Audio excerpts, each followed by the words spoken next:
Hey, thanks for coming back to Aunt Tracy's place. I loaded us a bowl. If the fishbowl confuses you, you'll get the idea. You're a smart one, you are. I explained the whole premise in some of my earlier videos. Top Gun Tracy, Aunt Tracy Says So. You can go back and watch one of those. But honestly, sugar, it's not that complicated. You probably just keep watching this video.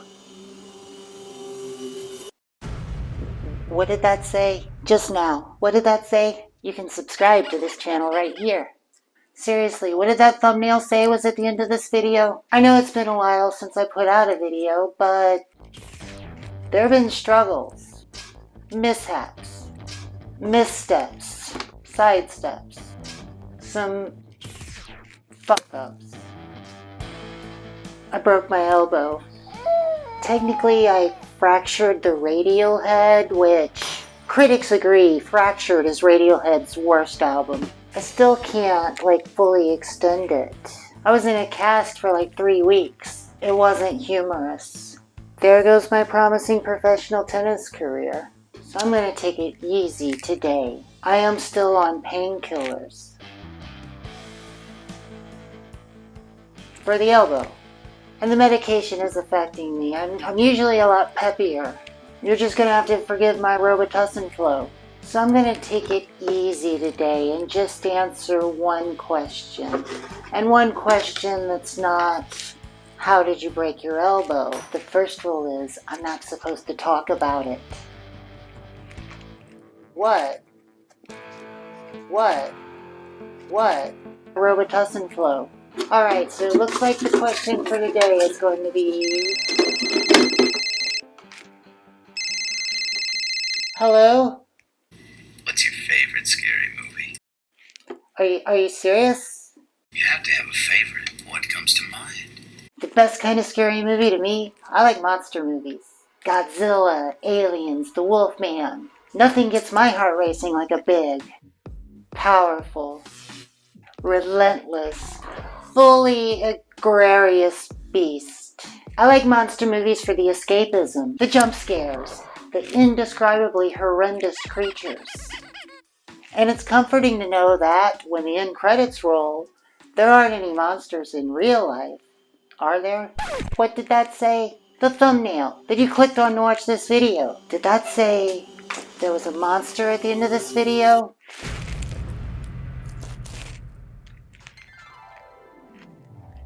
I remember as a child I was terrified of Michael Jackson.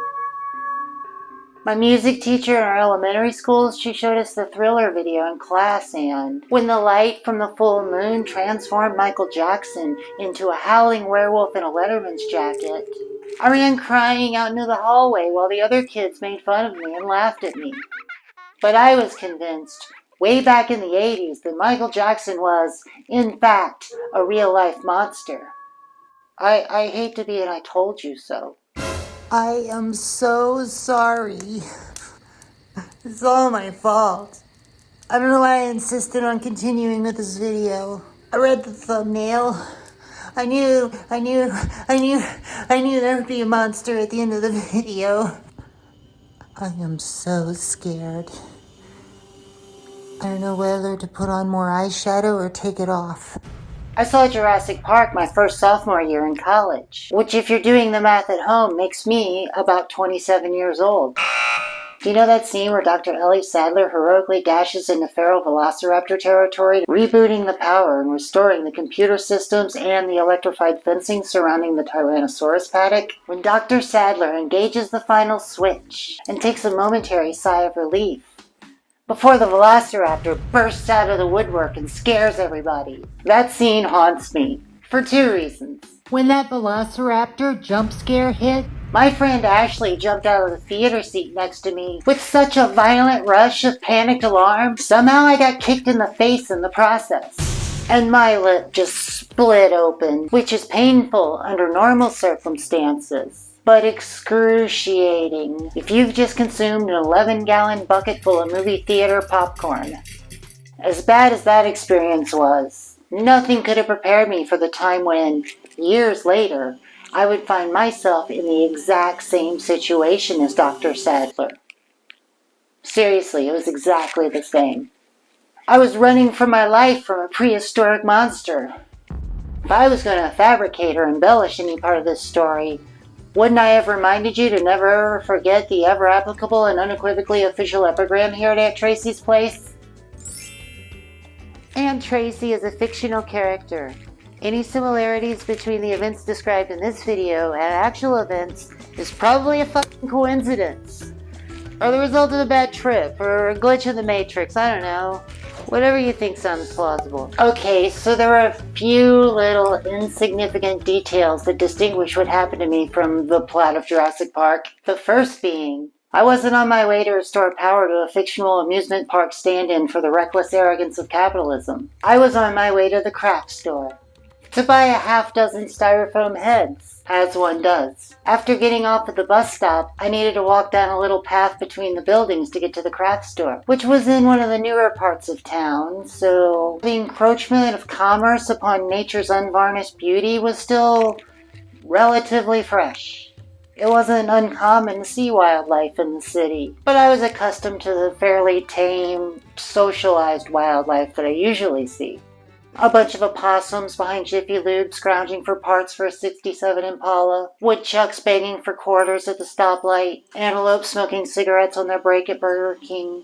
I was not prepared on that day to come face to face with the animal kingdom's deadliest predator. Geese are descended from velociraptors. Dr. Grant says so in the movie. Dinosaurs turned into birds. Ipso facto, oingo boingo, I was chased by a velociraptor. Apparently, I'd unwittingly gotten a little too close to the nest of a Canadian goose.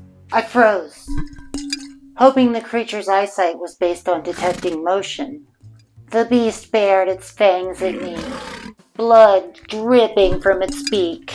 I instinctively understood that the carnivorous waterfowl would unleash its berserker attack if I exhibited even the slightest indication of fear. It's real easy to talk brave until you hear the blood-curdling, bladder-evacuating roar of a mature adult gander. I turned and ran as fast as my little high heels could carry me, the very ground quaking beneath my feet as the beast gave waddled pursuit. I found myself cornered, trapped. Oh no! With a mighty hiss, the goose leapt into the air, full wingspan, blotting out the sun like a swooping dragon. Dive-bombing me. I could have been killed. At the last desperate moment, I hit the release button on my umbrella, popping it open and surprising the deadly raptor, who landed a few feet away, giving me time to escape. I learned firsthand the lesson of Jurassic Park that day. It's not nice to fool with Mother Nature.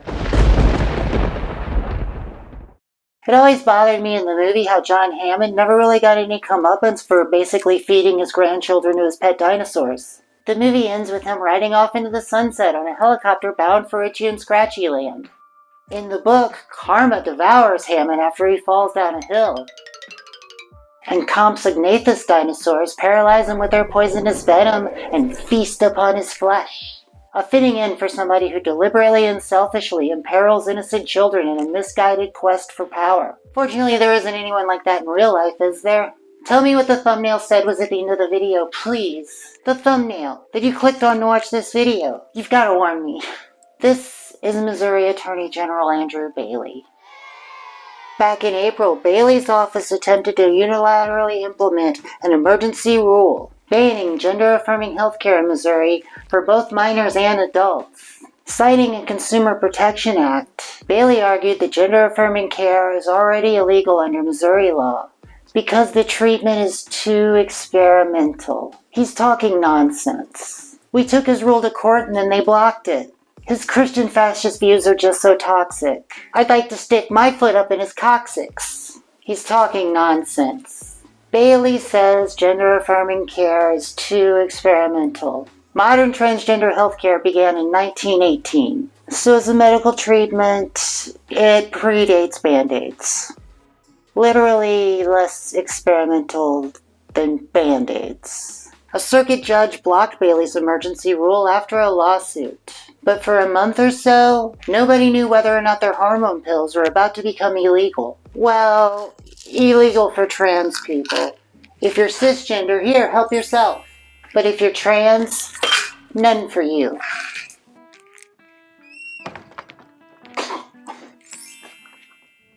I want to be clear, this wasn't just supposed to be a ban for minors. This was going to be a ban for everybody. All trans people in Missouri, even if you're an adult. I was in a panic. I tried to refill all my medications at once. I was hoping to stock up. I looked into making my own artisan-style hormones. Let's see here. Half a cup of sugar, 3 tablespoons spice, 4.5 quarts everything nice. How's that even possible? I'm gonna need a bigger blender. I thought I might have to leave the state. And I just fucking moved into this apartment last fall. Even if I found a doctor the next state over, who's to say that my employer-based insurance was going to cover it if it was illegal treatment in Missouri? Before I transitioned, before I had access to gender-affirming care, my mental health was not in a good place. And I was terrified that without my hormones, I might plunge into the depths of darkness and dysphoria. And it's not at all hyperbolic to say I barely survived it the first time. Would depression be the monster at the end of this video? Bailey gave up on his emergency rule after a federal court declined to hear the case. Because that's been the plan all along, don't you see? To get this case moved up into the federal judiciary. Get it heard in front of the Supreme Court.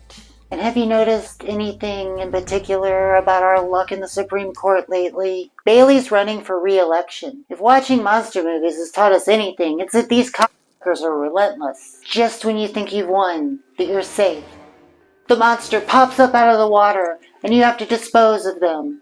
Or re-dispose of them. Or re-re-dispose of them. No matter how exhausting the sequels become. Or another monster moves in to take his place. Governor Mike Parson signed a bill in June banning gender-affirming health care for minors in Missouri. Do you want to hear something really scary? Imagine your child is affected by something known to be deadly.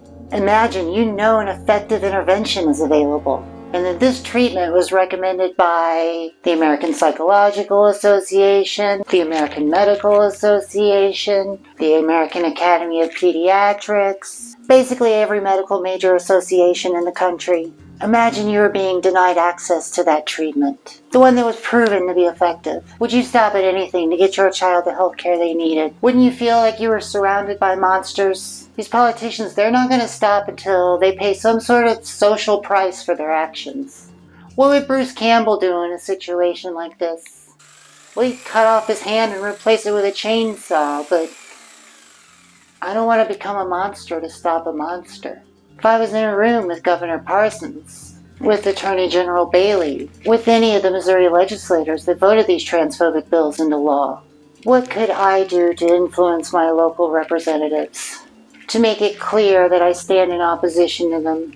I don't really want to talk about it, because I don't want to get angry. It upsets me so to talk about these things. I don't want to court the angry beast that lies dormant inside of me, the one capable of so much destruction. So let's talk about something else. Let's just change the subject. They say music soothes the savage beast. The records we play keep the monsters at bay. I just love this album. Beastie Boys are one of my all-time favorite bands. I've listened to this so many times over the years. This album's truly one of a kind. The sheer amount of just esoteric samples that the Dust Brothers and the Beastie Boys layered into each song on this album, there'll never be another hip-hop record like this. Track 4, Eggman, is a very playful song. The main beat comes from the 1973 song Sport by Lightning Rod, with a boost on the bass line by Curtis Mayfield's Superfly. They also sample the themes from Jaws and Psycho, which kind of lines up to the video topic. I get an A from OD for sticking to themes. The lyrics are built upon a song from the Beastie Boys' hardcore punk days, Egg Rag on Mojo. We all dressed in black. We snuck up around the back. Saw the convertible driving by. Loaded up a slingshot, low and fly. These politicians, they're not going to stop until they pay some sort of social price for their actions. Left my man standing with the egg mustache. Suckers, they come, a dime, a dozen. When I say dozen, you know what I'm talking about, boy.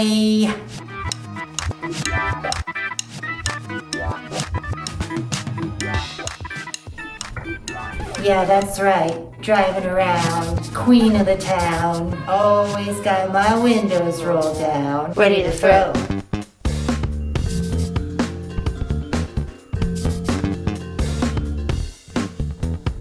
Humpty Dumpty was a big fat egg. Tossed it out the window 3 minutes high. Blood clot. Which came first, the chicken or the egg? I egged the chicken and then I ate his leg. What could I do to influence my local representatives? Sometimes hard-boiled. Sometimes runny. Comes from a chicken, not a bunny, dummy. People laugh. It's no joke, my name's Tracy, and I'm throwing a yoke. Sam, I am done with the program. Green eggs and ham. Yosemite Sam. I'll throw it at a sucker. Kapat. You make the mistake to judge a man by his race. Go through life with egg on your face. Woke up in the morning peculiar feeling. Look up and saw egg dripping from the ceiling. Family punk rock the businessman. Family punk rock the businessman. Family punk rock the businessman. Family punk rock the businessman. Family punk rock the businessman. Family punk rock the businessman. Not like the crack that you put in a pipe. But crack on your forehead. Here's a towel, now wipe. His face, the yoke. Kapap. I asked my hairdresser for the magic of the spell look.